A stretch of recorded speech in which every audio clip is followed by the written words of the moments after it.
This episode of Shadowversity is brought to you and sponsored by Lord of the Rings, the living card game. You know, because it's live. It's live! It's live! Sorry.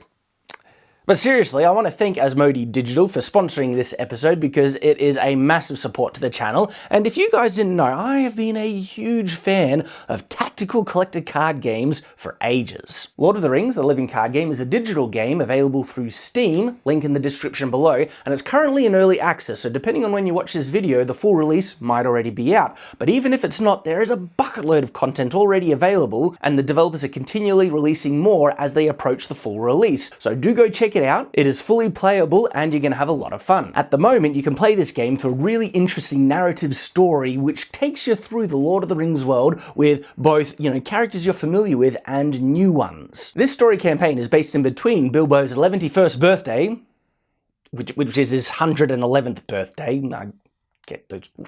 I don't know. And when Frodo actually leaves on his adventure, because in the original book, right, there's actually a really... This book, it's actually based in between. There's a big space of time in between Bilbo's birthday and when Frodo leaves on his adventure. And I think it's like 30 years or something.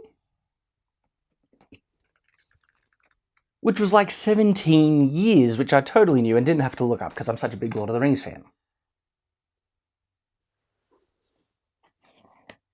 That's a big space of time where a lot of things could have happened, and this game gives us an interesting story exploring it. There are many scenarios in the game that gets to explore the characters and locations that are either featured or introduced in Tolkien's iconic fantasy world in a really interesting new light. One of the things that I really love to do with collector card games like this is constructing my own decks, looking at the cards and see how well they, interact with other ones and getting a unique strategy. It becomes a really fun game of tactics as a result of this, and this game does something really cool to help out in that regard. And it's that the card packs that you buy are not randomized. You know what you're buying. So you don't end up wasting money on useless cards that you'll never use again, and you can construct the exact type of deck that you want. And there we go, Lord of the Rings, the living card game, available through Steam. Do go check it out, link in the description below.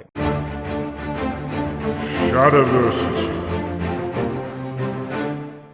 Greetings, I'm Shadon. Welcome back to another episode of Fantasy Rearmed, where I take a look at classic fantasy from a kind of more objective, realistic, sense, and analyze the combat weapons, tactics that these creatures use or what we might use against them, and see what would actually work better if we applied, real historical weapons and such. And so in this video, we're going to be doing something that I know a lot of you really like. Because, we've done episodes in the past where we look at the best weapons for certain fantasy creatures, elves, dwarves, giants, or whatever. This one, we're going to be looking at how to kill, or what are the best weapons to try and fight these creatures based on their strengths and weaknesses. And we're going to go in on the creature that we all would like to be able to fight better because they're all so stuck up, noble and snobby, and they're all so perfect with their pretty elves. We're going to figure out how to kill elves. Yep. Alright, sorry, I don't mean to hate on elves. I do like elves, but depending on the fantasy that you look at, they can be pretty OP, as we discovered in the episode where we looked at the best weapons that they could use based on their physical characteristics. But that is not the case for every fantasy universe, and so depending on the fantasy universes, elves, they can be a bit different. So I'm going to kind of approach this topic in 3 different ways elves have been represented. Well, first of all, elves generally are, more slender, they have more agility, reflex, and things like that. And as a side note, sometimes they are depicted to having lesser strength and lesser, I guess, constitutional physical strength, sturdiness, and stuff like that. So they're a bit frail in that regard. But that's not in every fantasy. So the first one I'm going to be looking at is that. The next one, because I think this is the most representative version of elves out there. It's the one that kind of Dungeons & Dragons shows and stuff like that. And that is elves that they are not physically weaker than humans in regards to strength, but they are more fragile, okay? So just as strong, just a little bit more fragile.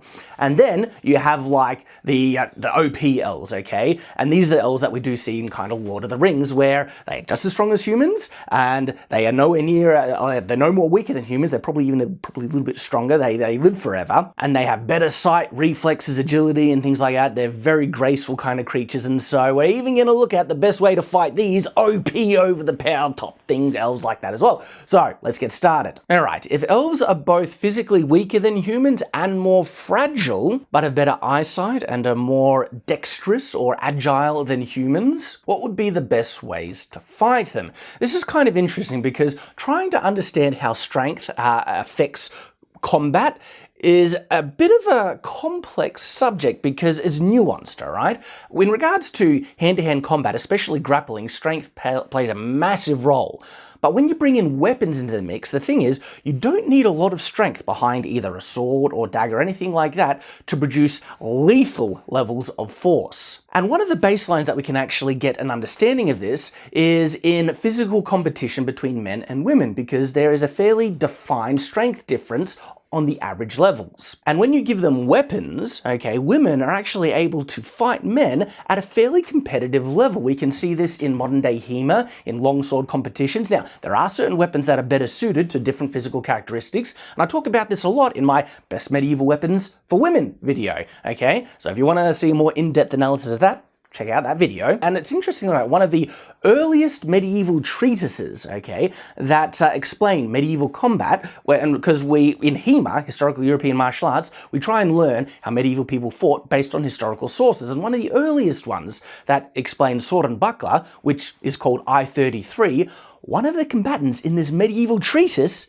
is a woman. Now, of course, it was not common at all to find women in the battlefield or to see them in situations where they're fighting with weapons and stuff like that. In the medieval period, it happened, but it was exceptional and out of the ordinary. And there are a lot of cultural, sociological, and biological reasons that explain this, which is a topic for a whole nother video, so I won't need to go into detail. In this one, we're really looking at strength differences, because even with weapons, strength does come up in certain areas like leverage, in the bind, and especially if you can get into grappling things. And so looking at elves, if they're physically weaker than humans and also not as sturdy, I think it would be advantageous then to use weapons that have a lot of power behind them to try and break the opponent's guard, okay? Because you can really play on their weaknesses. Now, elves are fast, all right? And if you look at what best weapons that they can use, they do like the, archery that we re-established, but also dual wielding, okay? 2 swords. And so one of the ways that you can overcome the elves' strengths being used against you is if you have something to defend against them. So a big solid shield that can defend all these fast attacks that are coming in, arrow fire and things like that, you're going to be really, really protected. So a shield is going to be the first big thing to use. Now, the next thing, if you wanted to play on your strengths and the opponent's weaknesses, if you use something with a lot of power behind it, and if the elf is weaker, there's a chance that even if they try and block with their fast reflexes, that you can just crush through their guard and hit them. Now, it's funny, this is another complex thing because it actually doesn't take a lot of force to block something coming in. So there is some complexity to this discussion. A sword isn't necessarily going to be particularly useful because the weakness with the sword doesn't have a lot of mass in the blade, which is why when a sword comes in, it's very easy to block it, even if you have weaker strength than your opponent. Just pay attention to your leverage and where the sword is striking in the bind and stuff like that. You're rarely going to be in a position where you try and block and then it breaks through the guard and you hit it. But if the thing that you're striking with has a lot of weight and power behind it and the person is weaker, well, then you might be able to play on your strengths a bit. And so now we're talking about weapons with a lot of mass in the striking end. So like axes and maces. And axes are more deadly than maces. And so I'd say axe trumps that even more. And with that, I think we have our best combo in this scenario. Now, it's funny. I have seen a lot of HEMA training videos of people using sword against different combinations. Sword against spears, sword against, two-handed sword against shield sword. But I don't think I've ever seen someone do axe and shield against sword and shield and stuff like that. I'm sure it exists out there and you'll be able to link in the description below. But not to the full-blown extent as what we generally see people able to do with, swords, martial arts and stuff like that, because axes are very dangerous weapons. Even if it's blunted, there is so much mass and weight in this axe head. If someone doesn't block right, even with the padding, if that thing hits, you could break bones. And so there are some really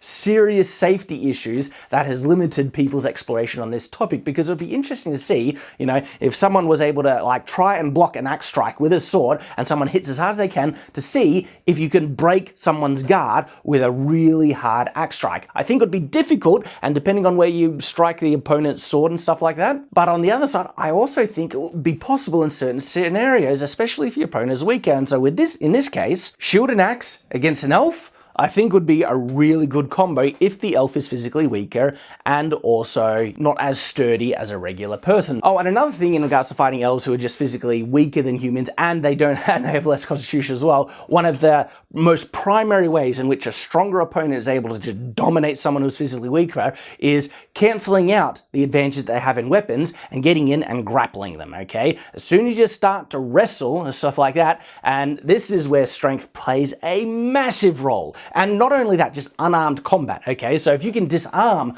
your elven opponent and get in there, or of course, even if you're able to disarm them and you have weapons, you have a huge advantage in and of itself, but just unarmed combat grappling, you'd be able to dominate a physically weaker opponent. So that's my thoughts on that, and I haven't been able to cover everything. It's a nuanced kind of topic, so I'll be interested in hearing your thoughts in the description below. But now let's look at the more classical kind of elf, which is as strong as a human, but not as sturdy, okay? They are not able to take as much damage, and technically they do not have as great a stamina as a result. This is an interesting thing because rarely is this represented properly in fantasy. By extrapolating and understanding the rule sets, it should be, because like say if we take Dungeons and Dragons, constitution is what gives someone certain stamina, but rarely is stamina employed in role-playing games and stuff like that, because it's a kind of difficult thing to keep track of. It's employed in video games a lot more, but it doesn't play nearly as significant a role as what stamina really does play in the real world. And because we want to try and look at this from a more realistic point of view, let's explore the importance of stamina a little bit in combat. In heroic fantasy, the heroes rarely ever get exhausted to the point that they can't fight anymore. I know there's probably,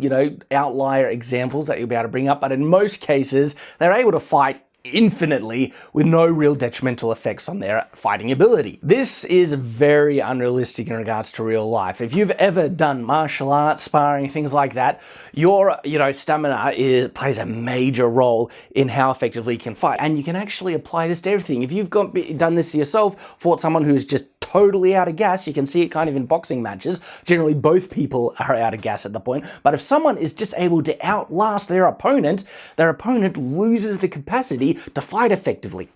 Period. And so elves, because they are more fragile and as a result of, constitution, stuff like that, they technically should not have as much stamina and energy as a regular human, like regular elf comparing to regular human. And so a really effective tactic in this regard is just wear them out, okay? And so shield, get your defenses up, get a weapon that you can just cause them to run around, move and stuff like that, and just outlast them. So elves could be kind of considered like cheaters in this regard, because cheaters are famed for their speed, and in this situation, we're looking at elves being famed for their reflexes and grace, but just like cheaters, they can't do it very long. How could this be employed in fantasy? Well, in a role-playing game situation, you need kind of a rule mechanic for stamina. Maybe like, after an elf fights so many rounds, they need to start making a savings throw every single round or suffer some really detrimental effects to their combat ability.